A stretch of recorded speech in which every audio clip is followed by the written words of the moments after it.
மதிமுக பொதுச் செயலாளர் அங்கே வந்து போயிருந்தாரு. அதுக்கான வீடியோ ஃபோட்டோ எல்லாம் வெளியானுச்சு. பல ஆதாரங்கள் இருக்கு.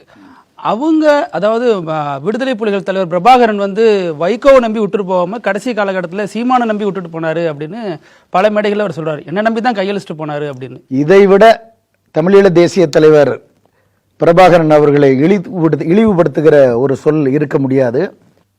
20ஆம் நூற்றாண்டில் உலகம் கண்டிராத யுத்தத்தை நடத்தி தமிழர் வீரத்தை உலகுக்கு அறிவித்த மாபெரும் தலைவர் பிரபாகரன் அவர்கள்.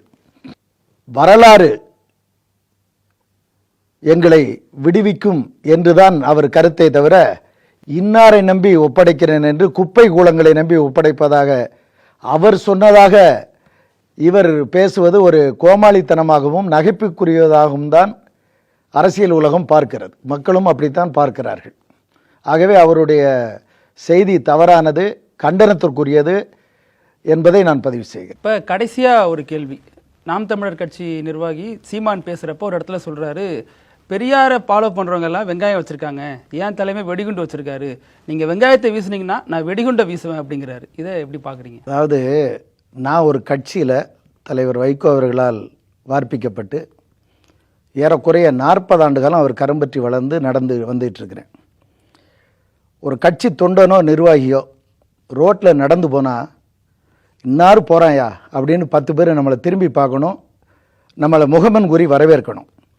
நான் ஒரு திருமண வீட்டுக்கு போகிறேன், ஒரு சாலையில் நின்று ஒரு டீ குடிச்சிக்கிட்டு இருக்கேன் ஒரு கடையில், வைகோ ஆள், வைகோட தம்பி அப்படின்னு சொல்லி அவங்க சொல்லும்போது அந்த பெருமிதம் எனக்கு ஏற்படும், எனக்கு கிடைக்கும்.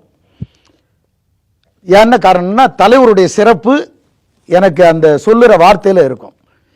அந்த தொண்டர்களை கம்பீரம் குறையாமல் நடக்க வைக்க வேண்டிய சிறப்பும் கடமையும் ஒரு கட்சி தலைமைக்கு இருக்கிறது. எங்களுக்கு அந்த திருப்தி இருக்கு. இன்றைக்கு சீமானவர்களுடைய கட்சியில் என்ன நிலைமைனா, நான் பல தோழர்களை வீதிகளில் சந்திக்கும் போது நல்லா இருந்தார நம்ம அண்ணன், என்ன ஆயிடுச்சு, எப்படி இருந்த அண்ணன் இப்படி ஆயிட்டாரேன்னு தலைக்குனிவை ஏற்படுத்துகிற அளவுக்கு அது உண்மை இருக்கு. நான் பிராக்டிக்கலாக ஃபீல்டில் நிற்கிற முறையில் அதை பதிவு செய்கிறேன். இன்னொன்று சொல்லிக்கிடுதேன், நீ வெங்காயம் நான் வெடிகுண்டுங்கிறாரு, 2 விஷயம் பிரித்து பேச வேண்டிய மேட்ரு. வெங்காயம்னு பெரியார் எதுக்கு சொன்னார்?